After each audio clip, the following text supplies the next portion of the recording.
Vocês veem aqui o último slide da aula, na verdade, que é fazer a operação da convolução.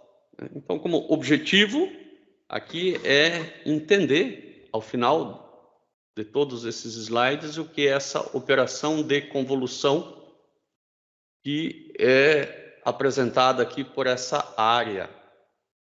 Você pode entender essa área como a resposta de um sistema massa-mola-amortecedor, né? Você fez uma força e ele balançou um pouco e estabilizou numa outra posição. E a força que você fez é esse pontilhado aqui, uma força constante de 1 newton, né? E você deslocou aqui com um pico de quase 0,4, né? Mas terminou em 0,2, um pouquinho mais do que 0,2 de deslocamento, porque você fez uma força de 1 newton sobre uma massa. Não é nenhum sistema, é só, aliás, não é nenhum sistema de equações, é uma equação só. Aqui nós temos os objetivos, vocês podem ler depois eles com mais calma em casa. Lembrando do produto escalar, né, para encontrar o trabalho que esse guincho está fazendo. O trabalho é uma grandeza escalar, ele não aponta para lugar nenhum, mas ele é o produto entre dois vetores. Veja que um escalar, ele depende de dois vetores e do produto deles, né? Eu posso multiplicar dois vetores ou pelo produto escalar ou pelo produto vetorial. Eu também, sabendo que o deslocamento se dá apenas em x, né? Então, o deslocamento, ele se dá apenas em x. Vou colocar ele aqui, ó. O deslocamento. A força, ela se dá em duas componentes, x e y. Eu poderia encontrar qual que é a componente da força que faz trabalho, né? Eu vou chamar desse vetor aqui fx. Esse fx é a projeção de f sobre r, né? Sobre esse vetor deslocamento. E eu sei que a projeção de f sobre r, ela é dada por essa equação aqui. O mesmo nós fizemos com funções, né? Nós verificamos que as funções, elas podem ser projetadas sobre os eixos seno e cosseno, de várias frequências diferentes, só que são infinitos, né? Não são só dois, né? Nem três, são infinitos. Aqui eu tenho um 3D, é o máximo que eu consigo representar por setas. Então, esse vetor A, ele tem uma componente AX, uma componente AY e uma componente AZ. Eu tenho que entender melhor o que é produto interno, porque o produto escalar, eu uso o produto escalar para encontrar a projeção. Eu faço um vetor escalar o outro, dividido pelo outro ao quadrado, vezes o outro vetor para ter o vetor de novo. Eu vou fazer algo semelhante, né? Como é que eu faço um vetor f vezes um vetor g? Bom, é o que eu vou fazer aqui pela integral, isso é um produto interno. Então, eu vou fazer um vetor f vezes o vetor f. Isso aqui é um módulo do vetor ao quadrado, né? Se eu tiro a raiz disso aqui, eu tenho um módulo do vetor. Porque se eu pegar um vetor v e fazer ele escalar v, é a mesma coisa. Vamos imaginar ele em 2D. Ele tem componentes xy, escalar xy. O que isso aqui vai dar? Vai dar x ao quadrado mais y ao quadrado. Se eu fizer a raiz de x ao quadrado mais y ao quadrado, eu tenho um módulo do vetor, né? Mas aqui eu tenho um módulo do vetor ao quadrado, né? A mesma coisa que o módulo do vetor ao quadrado, né? Aqui também eu tenho um módulo, né? Se eu quiser saber qual que é o módulo do seno de x ao quadrado, é igual a π. Só que o módulo do seno de x, ele vai depender também dos limites de integração, né? Isso que eu tenho que tomar cuidado aqui, né? Aqui o meu vetor, ele fica mais comprido ou menos comprido de acordo com os limites de integração. Se eu fizer num período só, vai dar π. Naturalmente, que se eu fizer em mais períodos, vai dar um valor maior. Agora, o que significa integral, do seno vezes o seno é o produto interno, tá? Então, eu tenho aqui em preto, eu tenho seno vezes cosseno e em azul, seno vezes seno. Vamos olhar só para o azul. Vocês conseguem perceber que a área, a soma das áreas da função azul, na verdade, nem tem área negativa, Vai dar algum valor a soma dessas áreas, Tanto vai dar algum valor que de menos π a π, essa área dá π. Mas o importante é que vocês perceberem que vai dar um valor positivo. Agora, se eu pegasse outra função, o seno vezes o cosseno, que é o que eu vou fazer agora, o seno vezes o cosseno tem... E parece que é uma borracha, Eu queria uma caneta. O seno vezes o cosseno tem uma área positiva aqui, uma área negativa aqui. Positiva aqui, negativa aqui. Positiva, negativa. E assim por diante, vou pintar rápido. Tal que a integral dá zero. Uma integral que dá zero, Uma integral aqui, que dá zero, é um produto interno que dá zero. Então, esses vetores são perpendiculares. Olha que coisa legal. Seno e cosseno, então, são perpendiculares. Claro que seno e seno não podem ser perpendiculares, Essas aqui são paralelas. Tanto é que a integral não deu zero. Bom, então se seno e cosseno são perpendiculares, eu poderia trabalhar como se cosseno fosse aqui e seno fosse aqui. Sim. Só que daí eu vou descobrir que seno e seno de 2x também são perpendiculares. Então você tem cosseno, tem seno e ainda o seno de 2x. O problema é que tem o de 3x, de 4x, então tem infinitos eixos perpendiculares. Eu não consigo mais representar isso geometricamente. Eu sei que é zero porque, vejam, a área, se você somar todas as áreas num número inteiro de períodos, isso vai dar zero. Então, o produto interno dá zero. Eu vou pegar uma outra função agora, uma que é 1,1x. Aqui é 1x, claro, e 1,1x.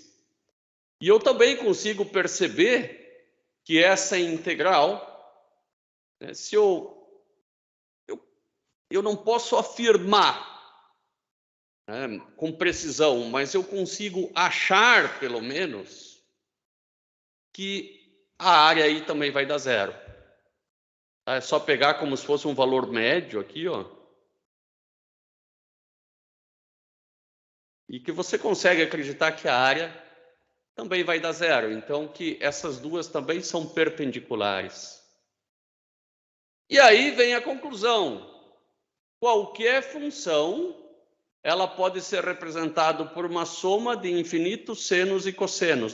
Isso aqui também é a mesma coisa que o cosseno quando n vale zero.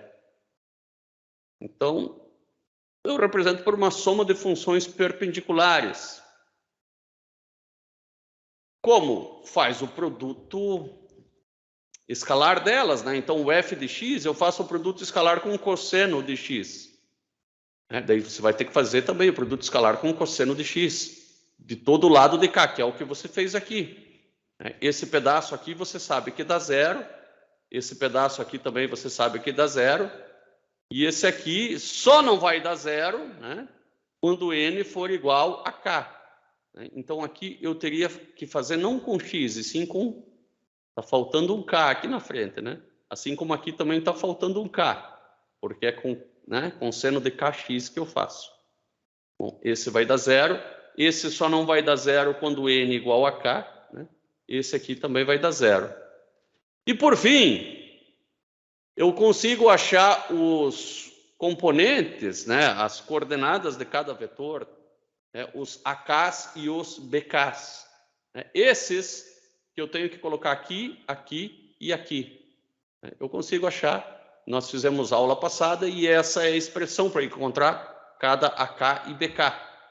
Eu consigo montar qualquer onda doida por uma soma de senos e cossenos.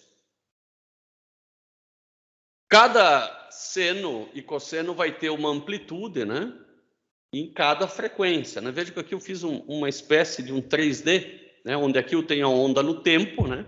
Aqui as componentes senoidais que compõem essa onda, que eu vou somar para compor essa onda. E aqui eu tenho a amplitude de cada frequência, né? Esse eixo aqui é o eixo da frequência. Esse é um gráfico bastante elucidativo. E aí eu peguei uma onda quadrada, né? Essa aqui é uma onda quadrada, e calculei as integrais para essas ondas quadradas e encontrei o A0, né? O A1, A2, A3, né? Até A40, e o B1, B2 até o B40. E percebi que para uma onda quadrada eu tenho apenas componente seno na jogada. Eu tenho aqui o seno, se aqui é 5, eu vou dizer que aqui é, então, 0, 1, aqui 2,5, aqui tem cara de ser um 2, mais ou menos, né? Esse aqui é 10, 5, aqui tem cara de ser um 2. Aqui tem cara de ser um 2, aqui 4, 6, 8, isso aí, 10, 12, 14, né? Então, aqui em 2 Hz, eu tenho uma componente seno de 1,3. A 6 Hz, eu tenho uma componente seno de 0,4. Eu poderia somar algumas ondas e agora verificar se ela vai dar essa onda quadrada, né? De cara eu consigo ver que essa onda tem quantos hertz? Vamos ver, ela começou no 0, subiu e volta a subir de novo aqui, ó. Tá? E aqui é meio segundo, então ela é de 2 Hz mesmo. A onda quadrada se repete de meio em meio segundo, então ela é de 2 Hz. Agora eu vou tentar reconstruir a onda quadrada só olhando para esse espectro de frequências, né? Eu tenho vários senos e várias frequências. Igual a mais ou menos 1,3, né? Vou fazer aqui no olho. Agora eu vou fazer o B1, B2, agora é o B3. Ó. B3 é mais ou menos 0. Vou colocar 0,4, vamos arredondar. Vou pegar só o B5, né? Então, 1, 2, 3, 4, 5. B5 é igual a 0,25. E deu. Só esses primeiros, não vou pegar todos. Peguei a amplitude. Agora, a frequência 1, ela é de 2 Hz. Então, é 2π vezes 2, né? Que tal eu chamar de F, que eu acho que vai ser mais fácil. F1 igual a 2. Agora eu vou pegar o F2, que é igual a 6. As F3, né? F3 é igual a 6 Hz. E o F5 é igual a 1, 2, 3, 4, 5, 10 Hz. A minha função de x, que é para ser aquela onda quadrada, né, é B1 vezes o seno de 2 vezes π vezes F1. Eu ainda não dei a fase, né? Eu deveria... Bom, é só soma de seno, então aqui está tudo certinho. Não precisa de fase, porque tem seno e cosseno. Aqui é B3, F3. Visto que B2 é 0. Né? Agora só falta o 5. Essa é a função que eu vou querer o gráfico. F de x e x. Aqui faltou fazer vezes x, né? Porque ela está constante, vezes x. Que tipo de função aí que... Só função constante, né? E aqui está a onda quadrada, né, que eu queria simular. Eu vou fazer ela de 0 até 10 e não de menos 10 até 10. Ela vai aparecer melhor, né? Ou talvez até de 0 até 5, já que ela é de meio em meio segundo. E ela ia dar, sim, uma onda quadrada, né? A gente pode perceber que ela se aproxima bastante da onda quadrada, que se repete de meio em meio segundo. que era o caso dessa onda aqui, que se repete de meio em meio segundo. Aqui eu tenho todas aquelas mesmas ondas seno. Aqui eu não coloquei as cosseno, só coloquei a seno, né? Desde a primeira até a onda 20. Então, parece que só tem ímpares, né? 1, 3, 5, 7, 9, 11, 13, né? E depois são irrelevantes praticamente as ondas, né? Aqui eu tenho o gráfico 3D igual como nós vimos, né? A soma dessas aqui dá a composição da onda quadrada.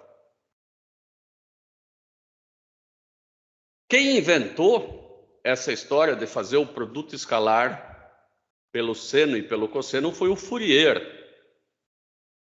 E tem uma jogadinha aqui que é fazer tudo de uma vez só. Só que daí você usa um número complexo. Você colocou um J aqui, esse é a mesma coisa que o I do complexo.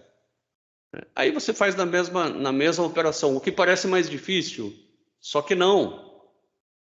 Porque o Euler criou a identidade que leva o nome dele, que diz que cosseno mais J seno é igual a isso daqui, ó. Na verdade, aqui é o menos. Cosseno menos J seno é aquele cara aqui em cima. E eu fazer integral e derivada de coisas exponenciais é melzinho na chupeta. Isso é tranquilo. Mesmo que venha multiplicar uma outra função, não é tão difícil. Depois o Laplace, ele pensou o seguinte, bom, se a transformada de Fourier, ela fica varrendo os senos e os cossenos que têm determinada frequência, ou seja, a média só não dá zero quando tem a mesma frequência. Como assim, Ângelo? Bom, vamos fazer aqui de novo? Porque eu acho que isso não está tão claro. Tá? Eu vou colocar aqui uma função f de x igual a seno de x. E vou chamar uma função de varredura de x igual a seno de bx. E a de cima eu vou... Por que não fazer variável também? Seno de a vezes x. Então, função f e função v. O a eu vou começar dizendo que é igual a 1. E o b igual a 2. Vou puxar um pouquinho mais para baixo, pelo menos a função v, porque ele não está reconhecendo o b. Agora ele reconheceu o b, né? Tem que ser para o lado e para baixo, né?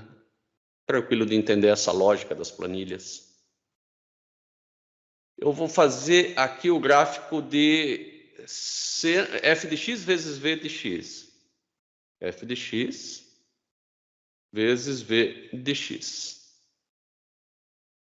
E aí, nós vamos imaginar o valor dessa integral. Não precisa ser muito esperto para ver que essa integral, né, num achômetro, ela dá zero. De menos infinito a mais infinito, né? A gente volta a dizer, não pode afirmar com precisão que dá zero, né? Mas é o teu achômetro, dá zero. A gente está tentando buscar uma forma intuitiva aqui de compreensão. Daí você pensa em fazer uma outra função aqui. Você, ao invés de 2, você vai colocar 0. Bom, aí ferrou, né? Daí deu 0 de uma vez. Bom, então coloca 5. E você consegue entender que a área média dessa curva, de novo, dá 0. Né? Integral dá 0. Que é a integral do produto dessas duas. Aí você vai mudando, né? Vai mudando, de repente coloca 0,5. Opa! Eu posso até acreditar que dá 0. Daí você coloca 1,5. Fica aquele mesmo jeitão, né? Porque se eu aumentar isso aqui até, sei lá, vamos aumentar até 50, dá para acreditar que vai dar 0 também. Agora eu vou colocar 1. No que eu coloco 1, eu posso até aumentar esse cara aqui para 50. Mas eu vejo que a área de menos infinito a mais infinito vai dar infinito. Então, quando o produto escalar não dá zero, ou ele dá zero ou ele dá infinito, porque estou integrando de menos infinito a mais infinito, eu detectei quando que eu tenho uma função igual. E o mesmo vale para cosseno. Quer ver eu trocar esse seno por cosseno? Se eu trocar ele por cosseno, claro que cosseno com seno vai dar zero a área, né? Aqui deu zero. Mas no que eu coloco cosseno aqui também, olha aqui, ó. Mas se eu trocasse esse aqui para outra frequência, já ia dar zero de novo. Bom, então o Fourier, ele integra senos e cossenos, e quando o resultado disso der diferente de zero, que vai dar infinito, é porque você encontrou uma frequência aqui, exatamente a frequência da onda que você está medindo. Aí chegou outro cara um pouco mais esperto, não sei se é mais esperto ou não, né? Só a título de piada. Ele disse, mas tipo num sistema massa-mola pode acontecer o seguinte, a massa sair do zero, você faz uma força constante e ela balança senoidalmente, só que esse balanço aqui ele vai diminuindo até ela ficar parada. E o que é que representa essa diminuição da amplitude? Uma exponencial. Uma exponencial vezes um cosseno. Vamos ver o que é uma exponencial vezes um cosseno.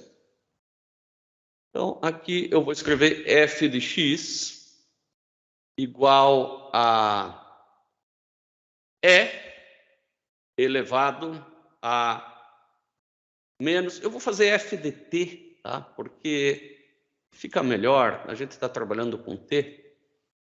E uma exponencial com aqui em cima negativo, né? Não faz sentido colocar um valor positivo, senão ela só vai aumentar. Eu vou colocar aqui menos 0,2 vezes t. Só esse pedacinho, sem o seno ainda, só para ver o gráfico que isso aqui vai fornecer para nós. Vou começar no zero, nem quero tempo negativo, por favor, né? Tempo negativo é uma coisa que não faz o menor sentido. E aqui f de t. Aí eu percebo que vai uns 10 segundos para ela quase chegar no zero, né? Ela saiu do 1, né? Aqui na frente tem um 1 que multiplica. E ela quase chegou no zero. Quem sabe ela chega no zero mais depressa se eu colocasse 0,5. Agora ela tá chegando no zero um pouquinho mais depressa. Não é bem zero, né? Se eu quisesse que ela chegasse mais rápido, coloca menos 2 aqui, ou menos 10, né? Agora ela vai mais rápido aqui para o zero ainda, né? Vou colocar menos 2 para ver quanto tempo que ela leva. Menos 2. Agora ela foi bem rapidinha. Mas eu só quero ser Ctrl 1 agora. E vou multiplicar tudo isso aí por um cosseno. Vezes o cosseno de 2 vezes π vezes, agora é a frequência, 2πf. Qual frequência que eu colocaria aqui? Ou aqui eu posso colocar um ômega também direto. Vou colocar 2 vezes t.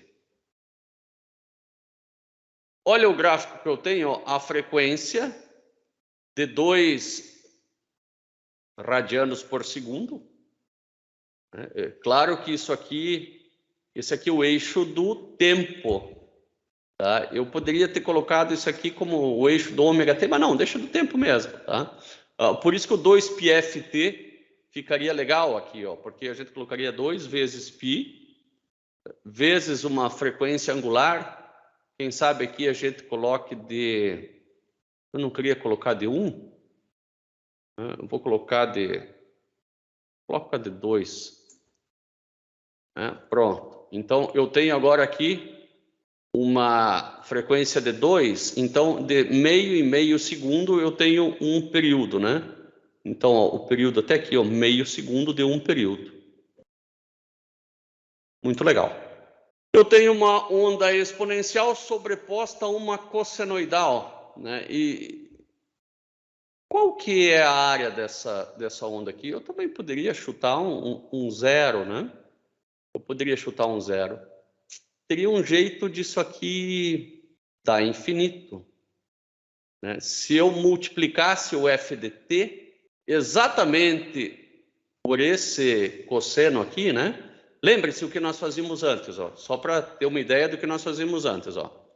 Eu tinha isso daqui, e aí eu multiplicava pelo próprio cosseno, eu tinha a função ao quadrado. O cosseno ao quadrado, naturalmente, a área aqui, ela dá infinito, se eu levasse até o infinito e não só até 10, né? Também o quadrado, isso aqui, eu vou dar uma forçada na barra, eu vou dizer que t é um número que varia de 0, né, e vou fazer 0 mais 0,01 até 10. Agora eu consigo dar uma forçada para isso aí ficar mais arredondinho, né? Eu posso colocar até mais um 0 aqui, ó. Forço mais ainda. Agora está bem bonito. Bom, mas imagine que esse cosseno agora eu vou multiplicar por aquela exponencial. Olha aqui, ó, isso aqui também tem um valor médio que não é zero. Não é zero. Eu vou chamar uma outra função aqui, v de t, né, porque antes a gente também fez f, né? Aqui do lado de cá, nós fizemos f vezes v, sempre, né? Como se a gente estivesse buscando. Então, eu vou fazer f vezes v e vou tentar buscar a função cuja média não dá zero. Então, se eu multiplicar ela só pelo cosseno, de fato, a média não dá zero. Eu até consigo acreditar que pode dar um valor finito essa área. Mas imagine agora que eu multiplique ela vezes por esse cara aqui. A média aqui parece que dá um valor finito. Eu vou colocar um 0,5 aqui em cima. Opa! Agora é o limiar, né, que está muito comportado. Está parecido com essa de cá, quando A é igual a B, né? É esse o momento em que a área dá infinita. Tá? É uma área comportada e que ela só tende a aumentar com o passar do tempo, ela não diminui.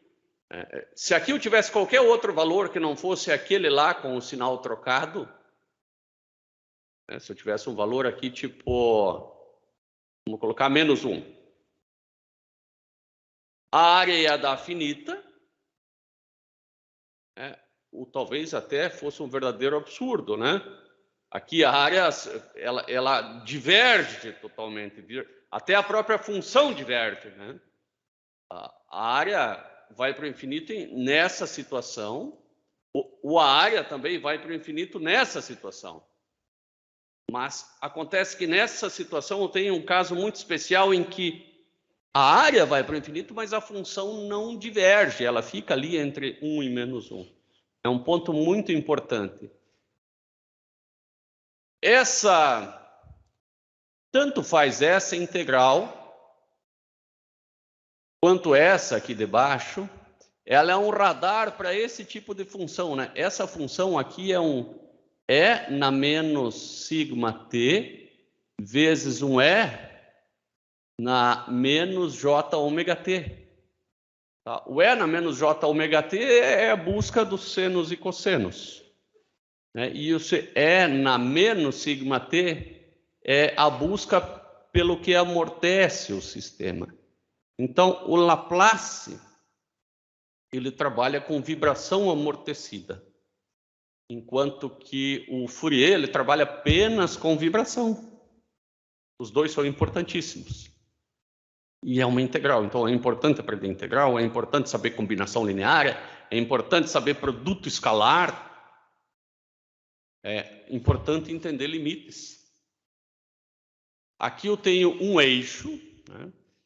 E eu aplico força apenas no começo do eixo.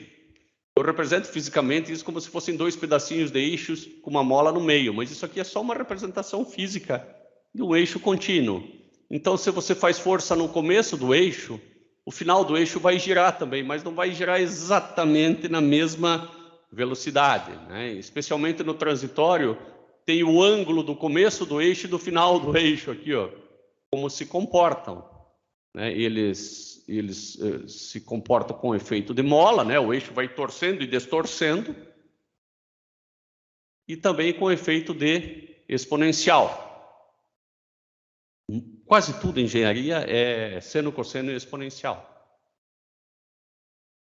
Vamos agora, agora que nós vimos bem essa parte intuitiva, né, vamos entender o que isso significa.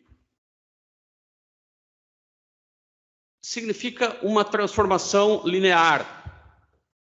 Eu saio, né, eu tenho aqui um espaço vetorial no domínio do tempo, eu faço uma transformação linear e vou para o domínio da frequência S.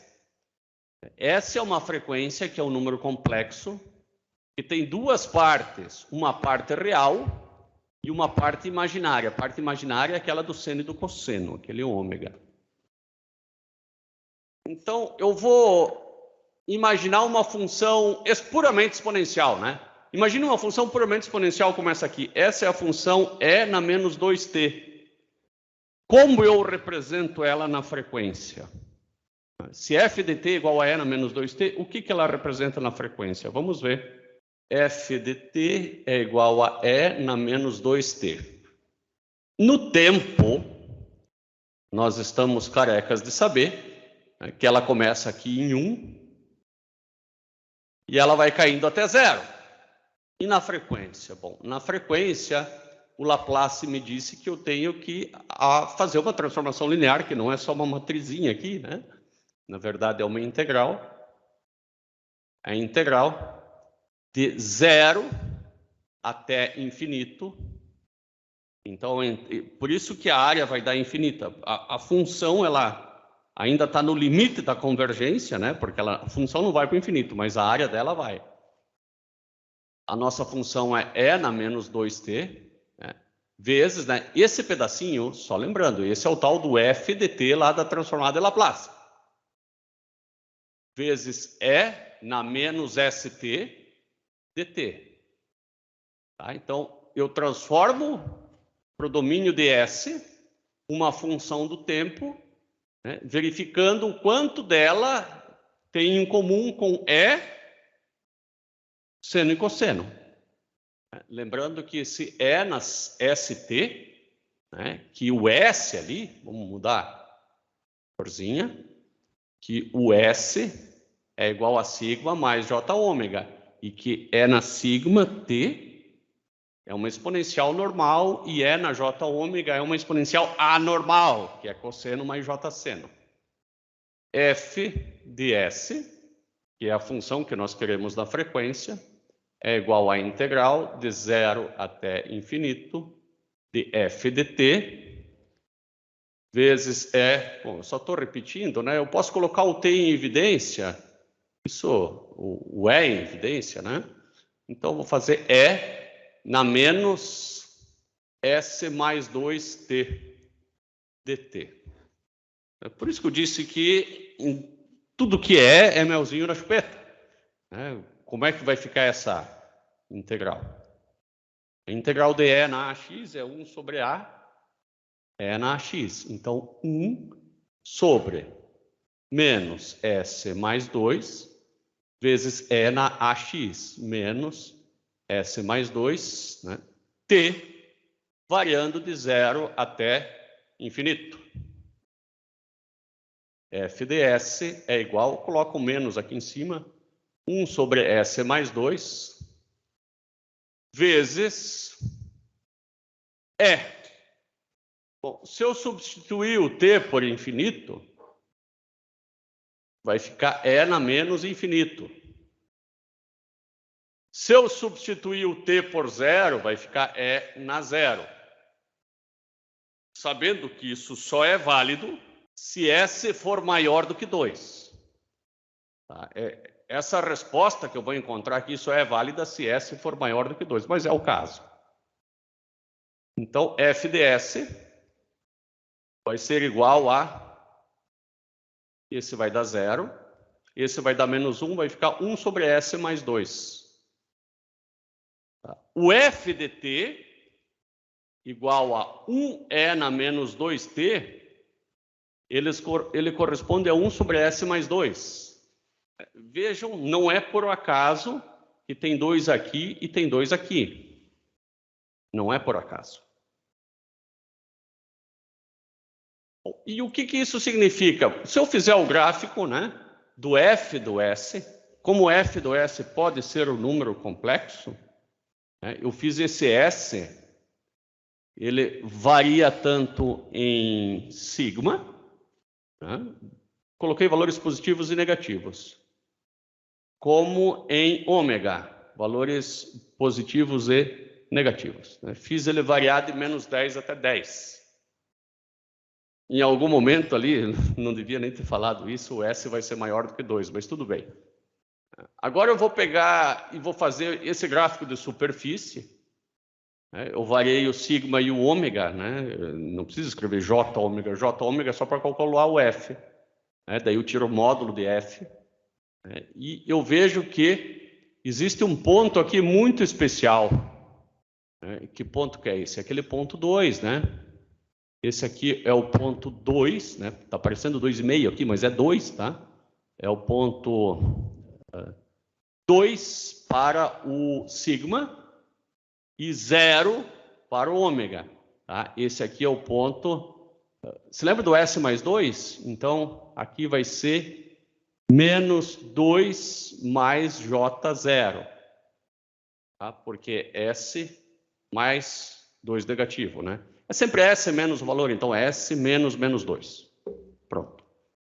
Estava S mais 2, então S menos menos 2. Esse ponto é onde a função vai para o infinito. O que quer dizer essa função ir para o infinito? Aquela integral ir para o infinito. Nossa, aquele é exatamente o momento em que a função não diverge, mas a integral foi para o infinito.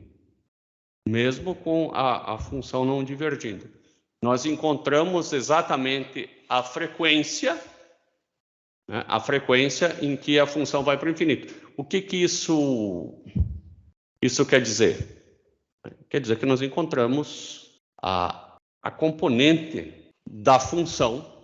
É a onda em si, ela reagindo nessa frequência, não? Exatamente, é uma reação, exatamente, é uma reação. Né? Ela está reagindo nessa frequência. Exatamente, Ian. E está identificando a frequência. Sim, sim. É que só vi em 2D. Ontem que você passou foi em 2D, né? Só foi em 2D, sim. Só foi em 2D. Eu fiquei pensando naquela outra coisa de tensão. Em vez disso, eu tava achando que era ela. Daí eu confundi um pouco. Uhum. Agora, a função exponencial ela é fabulosa. Tá? Nós encontramos agora... para E na AT. Que tal a gente achar a transformada de Laplace para cosseno de ômega t também? Para cosseno e para seno. Aí o mamutinho ele viria aqui e faria o seguinte, ó.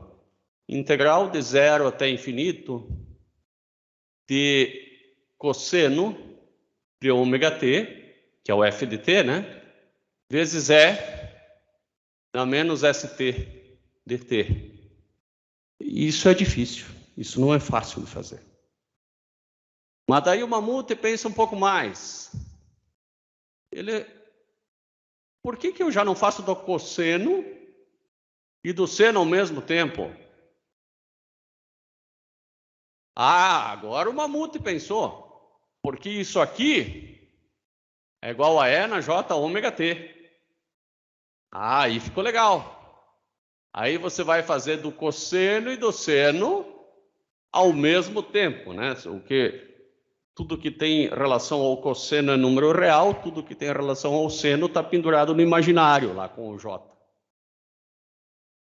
Esses dois você pode colocar em evidência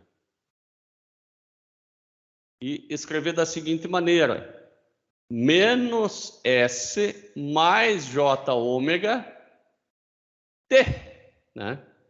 Daí você integra esses caras, né? Na verdade, eu coloquei o menos aqui para fora e depois isso aqui virou menos e esse virou mais, que é a mesma coisa que está aqui, ó. Então você integra, joga esse aqui para fora, integra de zero até infinito e você vai encontrar o que está em preto, só o que está em preto aqui, ó. Porque quando o t for infinito vai dar zero, quando o t for zero vai dar menos 1. Então você vai encontrar só isso daqui, ó. Esse menos 1 cancela com esse menos aqui, tá? Aí você não me adiantou nada. Multiplica pelo conjugado, né? Dos dois lados. E aí você vai encontrar isso daqui. Agora você sabe que esta parte real é a transformada de Laplace do cosseno de ômega t. E essa parte aqui com o j é a transformada de Laplace do seno de ômega t. Por quê? Porque você botou cosseno mais j seno. Então, né, a transformada do cosseno mais a do seno é uma transformada linear. A soma das transformadas é igual à transformada da soma. Legal, eu pedi só a do cosseno e você me devolveu a do cosseno e do seno. Aqui eu tenho uma tabela, nós não vamos estar fazendo integral o tempo todo, né? Aqui nós temos a função no tempo, né? f de t igual a 1, né? E aqui é transformada. E na AT, que a gente já fez. Na verdade, a gente fez de E na menos AT, por isso que aqui deu mais ao invés de menos. De T na N, de T na P, de seno, de cosseno, de seno hiperbólico, cosseno hiperbólico. Tem um monte de tabelas, né? A ideia nossa principal é saber que nós saímos do domínio do tempo e vamos para o domínio da frequência.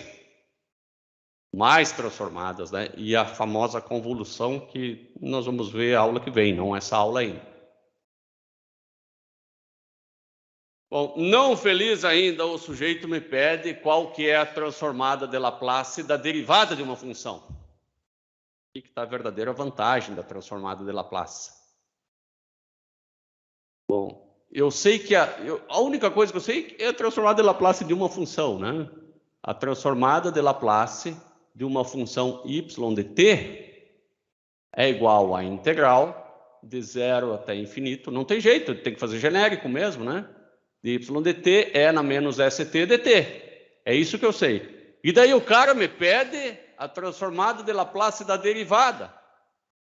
Bom, então você vai colocar no lugar do f de t, você coloca a derivada, né? Então, a transformada de Laplace da derivada, só coloca a derivada aqui, está resolvido. É o que eu fiz aqui, ó. Só coloquei, aqui está a derivada, só que eu troquei de posição E na, né, na menos ST pela derivada, isso não faz mal, né? A ordem dos tratores não altera o produto. Notadamente, eu já consigo cortar esses dois dt e sobra só esse dy aqui. E aí eu fico com um pepinaço aqui, né? E na menos st vezes dy. É claro que esse dy é um y dt, né? Não é, né? Não posso passar tudo isso aqui como se fosse constante para fora. Aí eu me lembro de integral por partes, né? Integral de u de v igual a u vezes v menos integral de v de u. Bom, esse cara aqui, esse eu vou chamar de u e esse de dv. Daí eu sei que du é igual a menos s é na menos st. E v igual a...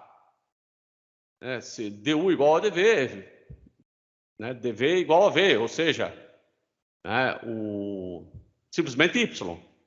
Então, u vezes v, que é o simplesmente y, menos integral de v du. O du é esse cara aqui, ó. Claro que quando fiz du é du dt, depois esse dt passa para lá multiplicando. E aqui, quando eu faço u vezes v, eu tenho que notadamente fazer, né, de zero até infinito, isso aqui, que eram os limites de integração originais. Quando o t é infinito, isso tudo vira zero. Quando o t é zero, esse cara aqui vira 1, né, e aqui vira y de zero, que é o que está aqui, ó. y de zero, mais... aí você vai me perguntar por que esse y de zero é negativo? Porque é o de cima menos o de baixo. Tá? Esse menos com esse menos dá mais, e aqui, esse é o f de t, vezes E na menos st, se eu jogar esse S para fora, porque esse S é constante, eu jogo ele para fora, é esse S aqui, né? E o restante da função ficou y dt, E na menos st dt, que é a própria transformada de Laplace da função. Ou seja, a transformada de Laplace de uma função no tempo, ela é igual ao negativo dessa função no tempo igual a zero, né? Condição inicial, mais S vezes a transformada de Laplace, não da derivada, e sim da própria função. Eu acho que está na hora da gente ver alguns números aqui para facilitar um pouco. Não vai ficar muito teórico. Imagine que eu tenha uma equação diferencial e quero encontrar a solução dela, né? Essa equação diferencial aqui que eu tenho, e eu quero encontrar a solução dela. No tempo, eu já sei calcular. Agora eu vou aprender a calcular na frequência, porque eu odeio derivada integral. Então, o y', a gente já viu antes, né, que eu vou aplicar a transformada de Laplace dos dois lados, né, e o y' transformado é o y do tempo igual a zero, menos s vezes o y de s, né? Esse y de s, só para ficar claro o que é esse y de s, é a transformada de Laplace, né, do y de t. Né? O que é a transformada de Laplace do y de t? É a própria integral de menos de zero até mais infinito de f de t, E na menos st dt. Eu consigo saber que essa transformada ela vai ser uma função da frequência, que é o que eu tenho aqui. Então, eu fiz a transformada de Laplace da primeira parte só. Mais a constante, eu jogo para fora da integral, né? E a transformada de Laplace de y de t é y de s. Eu normalmente coloco uma letra maiúscula quando é na frequência também. Igual a zero. E qual que é a vantagem de fazer isso? Bom, é muito mais fácil achar y de s agora, que só são operações algébricas. Vejam que tudo que era uma derivada, se eu esquecer desse termo aqui, virou uma multiplicação por s. Tudo que é uma integral, nós vamos ver que é uma divisão por s. E, enfim, ficou fácil, né? Eu vou imaginar que a minha condição inicial seja nula. Agora sim, tudo que é uma derivada virou apenas uma multiplicação por s, tá? Aqui é mais mesmo, não é menos. Agora, y de s, que multiplica s mais a, igual a zero. Se eu considerar a condição inicial nula, esse problema vai dar errado. Eu vou considerar um y zero. Mas, senão, simplesmente eu vou achar zero. É uma solução trivial. O y de s agora vai ser a condição inicial dividido por s mais a. Que raios isso aqui quer me dizer? Bom, você precisa aplicar a transformada inversa de Laplace agora, que é uma integral também, mas nós não vamos usar ela. Nós vamos usar uma tabela. E nessa tabela, eu tenho 1 sobre S mais A. 1 sobre S mais A é E na menos AT. Ah, legal. Então, o y de t, que é a transformada inversa de Laplace desse cara, é igual ao y0, que é a constante, vezes 1, né, a transformada inversa de 1 sobre S mais A. E a transformada inversa de 1 sobre S mais A é na menos AT. Fica fácil de ver agora que a solução é algo assim, ó, começa com o valor y0, que é a condição inicial, né? E vai caindo até zero exponencialmente. Se você começasse com zero, seria zero sempre, né? Que seria o absurdo que eu tentei fazer antes. Algumas funções importantes que nós vamos ter que aprender aqui no dia a dia do Laplace, né? Existe essa função azul aqui, ó. Essa é a função de grau unitário, é como se fosse uma chave. Ela está desligada antes do tempo igual a zero e liga no tempo igual a zero. Então, ela é 0 ou 1. Ela pode ligar antes ou depois do tempo igual a zero, né? Nesse caso aqui, ó, ela ligou no tempo igual a 1 e aqui ela ligou no tempo igual a menos 1. Ela liga quando o que tiver aqui dentro do argumento for 0. Ela muda de 0 para 1. A mais comum delas é essa UDT mesmo aqui, ó, que liga no tempo igual a 0. Você pode fazer ligar no tempo que você quiser. E a transformada de Laplace dessa função, a gente só tira de 0 para frente, né? Você coloca no lugar do UDT, coloca 1, né? E você vai encontrar aqui a transformada de Laplace 1 sobre S. Existe uma outra função um pouco mais complicada, que é essa liga e desliga, que é a função impulso, né? Imagine que você vem, de repente você só dá um impulsozinho, né? E para de dar o impulso. É como se fosse um soco. Mas é um soco muito bem calculado. Tá? Por quê? Porque a área desse soco, né, não a altura, a área, né, a altura vezes a base, é 1. O nome é impulso unitário. Tá? O problema é que esse impulso, ele, na medida do possível, ele tem que ter a base tendendo a 0, né? E a altura dele vai tender ao infinito.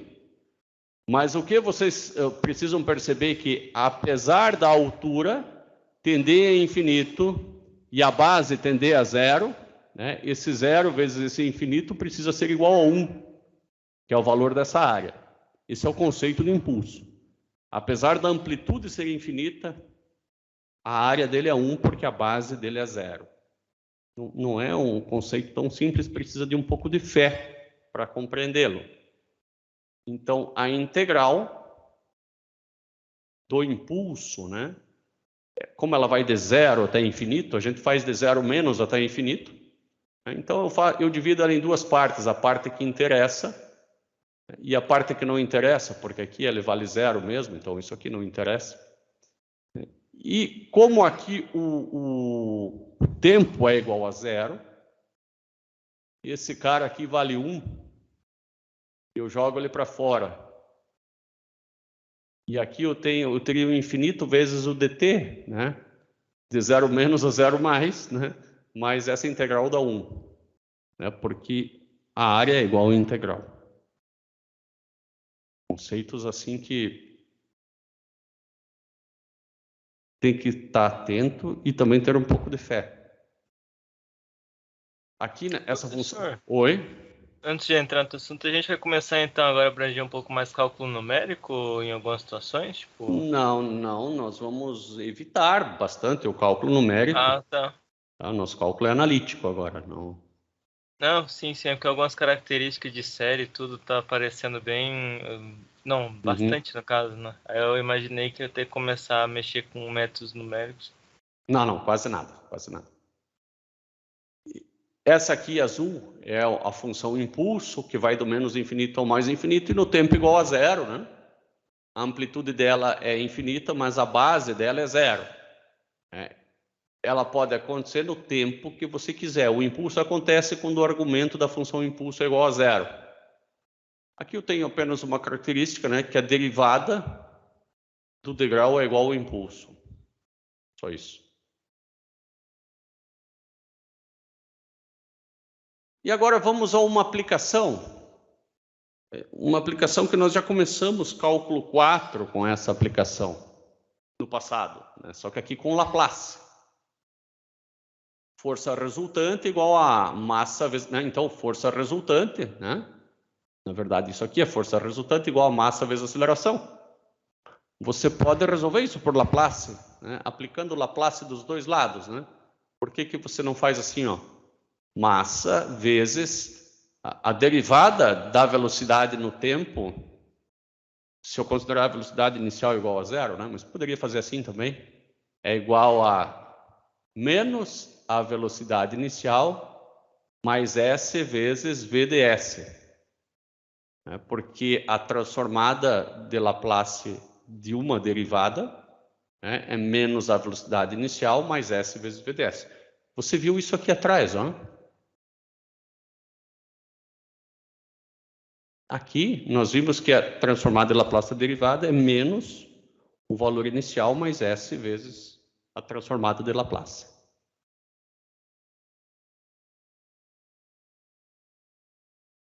Tudo isso é igual a transformada de Laplace de uma constante, né?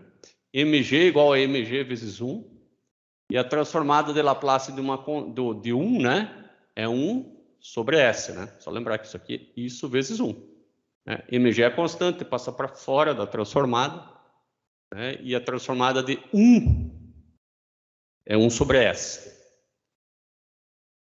Menos gama, que é a constante, passa para fora, e a transformada de V dt é V de S. Essa expressão em vermelho aqui é exatamente essa expressão aqui colocados os números. E aí nós isolamos V, né? Nós isolamos V. V deu esse cara aqui, que eu poderia passar o 9,8 para fora e dizer que é S que multiplica S mais A. E tentar buscar alguma transformada de Laplace que tenha 1 dividido por S e S mais A. Talvez eu tenha uma surpresa, não tem essa transformada. Vamos lá ver. Transformada, então, S, aqui não tem. Não tem exatamente aquilo que eu quero. Então, eu tenho que dar um jeito de chegar numa... Né? Ou resolve uma integral de uma transformada inversa, que eu nem ensinei como é essa integral ainda. Bom, eu vou dar uma espiadinha aqui. E eu vou fazer as frações parciais. E aí eu chego nessas duas frações, né? O contrário de tirar o mínimo. E dessas duas aqui eu tenho na tabela.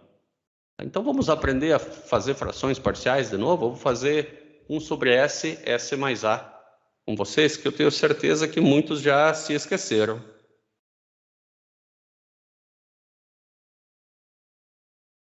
Então, imagine que eu tenho aqui essa situação, 1 sobre S, S mais A. Aí o mínimo está tirado, eu quero destirar o mínimo. Então, eu faço A sobre S mais B sobre S mais A. É o contrário de tirar o mínimo, eu tenho que encontrar agora A e B. Tem alguns macetezinhos, se isso aqui fosse ao quadrado e tal, mas a gente vai ver isso com o tempo ainda. O próximo passo é tirar o mínimo. Então, vamos tirar o mínimo para encontrar A e B para destirar o mínimo. Então, aqui vai ficar A, S mais A, mais B, que multiplica S, e aqui embaixo S, S mais A. Do lado de lá, 1 sobre S, S mais A, corta esse com esse, e agora eu consigo achar o A e o B com certa facilidade. A melhor maneira que tem, que eu pelo menos penso, chuta um valor para S, que cancele o A ou o B.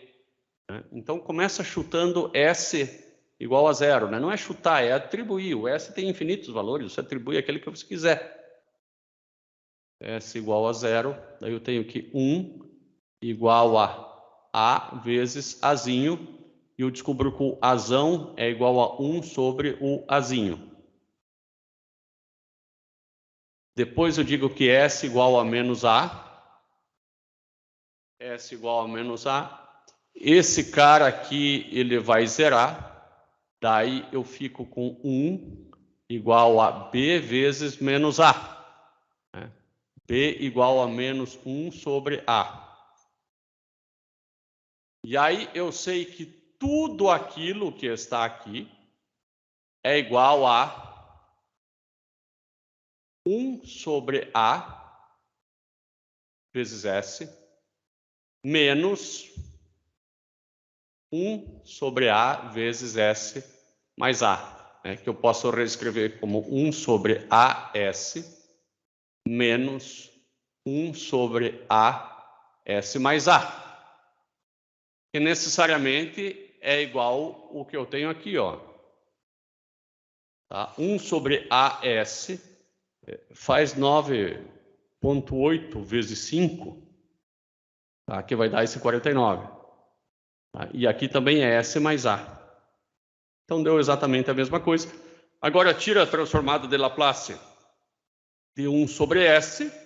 A transformada de Laplace de 1 sobre S é esse 1 aqui. A transformada inversa de 1 sobre S. E a transformada inversa de 1 sobre S mais A é esse cara aqui. E aí nós encontramos a fórmula da velocidade sem usar nada de equação diferencial. Inclusive, podemos resolver equações diferenciais de segunda ordem usando o transformado de Laplace, o que vai facilitar um monte a nossa vida. Por exemplo, o sistema massa-mola-amortecedor, né? Nós sabemos que a força resultante do sistema massa-mola-amortecedor, então, massa vezes aceleração, é igual a força externa, vou chamar de força externa, um F minúsculo, para dizer que é no tempo. Então, só um Fzinho, menos, tá, tudo que é minúsculo é no tempo, menos B vezes a velocidade, que é o amortecedor, menos Kx. Agora eu vou aplicar a transformada de Laplace e vou imaginar condições iniciais nulas para ficar mais fácil aqui a situação. Eu começo a aplicar força com o sistema paradinho em repouso. Então, massa vezes a derivada segunda vai dar S ao quadrado x ds, x maiúsculo aqui. É igual a transformada de Laplace. Eu posso estar aplicando uma força exponencial senoidal, qualquer força aqui. Ela vai virar um Fzão ds.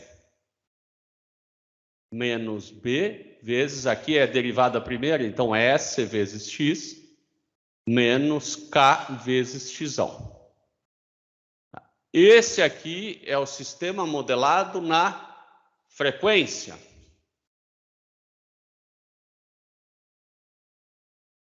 E o interessante de tudo isso aqui é que eu posso modelar só o sistema massa-mola-amortecedor independente da força externa, só o sistema mesmo. Eu vou agora achar o valor da saída, né? O sistema é o quê? É a saída dividido pela entrada. A saída, a entrada é a força e a saída é o x. A saída dividido pela entrada, ela vai ser igual a... Se eu colocar esse x aqui em evidência, vai ficar ms, vai ficar isso aqui, ó. 1 sobre ms quadrado mais bs mais k. Tá? Isso é a saída dividido pela entrada. Só o lado de cá é o que nós chamamos de função de transferência. Vocês vão usar isso muito em sistemas de controle e automação. A função de transferência é o sistema, é a massa, mola e o amortecedor. Por que isso é importante? Porque isso aqui modela apenas o sistema independente da força que está entrando. Ah, mas se eu quero saber a distância, bom, aí você vai ter que multiplicar o sistema pela força, né? Só passa isso para lá multiplicando. Se eu fizer um gráfico da função de transferência, né? No caso eu fiz aqui desse sistema massa-mola-amortecedor com a massa igual a 1, com a mola igual a, com o amortecedor igual a 2 e mola igual a 5, ele vai dar este gráfico aqui com esses dois bicos. Né? O que isso indica? Esses bicos nós já sabemos que indicam exatamente como o sistema funciona, né? E quais que são a frequência do seno e do cosseno e de amortecimento desse sistema. Então, nós já podemos descobrir, encontrando quando que esse cara aqui debaixo é zero, ou seja, quando o G vai para infinito, né? Porque esse aqui é o G, aqui eu coloquei H, mas é o G. Quando que ele vai para infinito? É exatamente o momento em que eu encontro as frequências de seno e cosseno e a frequência exponencial amortecida, né, que dá aquela diminuição na forma de onda. Eu vou fazer agora uma demonstração pelo menos intuitiva do que isso significa. Eu acho a demonstração intuitiva até mais importante do que a formal. Não, eu ia te perguntar justamente sobre isso, tipo, aquilo ali daí seria as vibrações do sistema em si, né? Seria a ressonância. Isso mesmo, isso mesmo. Ah, tá. Tá entendendo só bem. Falar seno, não, é que só falar seno e cosseno, assim, a gente fica pensando na matemática, como eu tava pensando na questão da vibração da mola ali. Tipo. Exato. Então, eu vou resolver aqui, ó. E aqui eu vejo que essa mola, né, esse sistema, ele gosta de vibrar, né? Ele tende a vibrar a 2 radianos por segundo, né? E tem um decaimento, né, de 1 Nepper por segundo. Então, mas a bem grosso modo, tá? Eu vou fazer o gráfico aqui. O que aconteceria se eu desse apenas um impulso no sistema, tá? Se eu desse apenas um impulso no sistema, aconteceria isso aqui, E elevado na menos 1 vezes T, vezes o seno, né, ou o cosseno, aqui tanto faz, de 2 vezes T. E aqui T, e só para o tempo positivo, né? Eu não vou fazer para o tempo negativo. Vou começar do zero. Então, um sistema com condições iniciais nulas, ele se comportaria assim, ó. Esse sistema massa-mola amortecedor, né? Porque a massa é 1, o amortecedor é 2 e a mola é 5. Se a mola fosse 50, então aqui ficaria menos 1 mais 7, né? Eu teria que colocar 7 aqui. Ele ia vibrar mais. Se o amortecedor fosse mais fraco, vou colocar o amortecedor de 1. Agora, o amortecedor aqui foi quase... Aqui é 1/2, tá? Deu 1/2 o amortecedor. Eu teria que colocar aqui de menos 1/2. Agora o amortecedor ficou mais fraco. O impulso é importante porque ele representa o próprio sistema, né? Você deu aquele soco só para dar uma energia inicial no sistema e depois é o comportamento dele, né? Tanto é que a transformada de Laplace do impulso é 1, né? É 1 vezes aquilo lá. Eu fico hoje por aqui com vocês. Eu vou deixar uma tarefinha no Moodle, tá? Que eu vou colocar algumas forças aqui e eu quero que vocês encontrem os gráficos de X, né, fazendo a transformada inversa de Laplace. Tá? Então, por exemplo, se eu colocasse um pulso, né? Um pulso, um degrau. Né?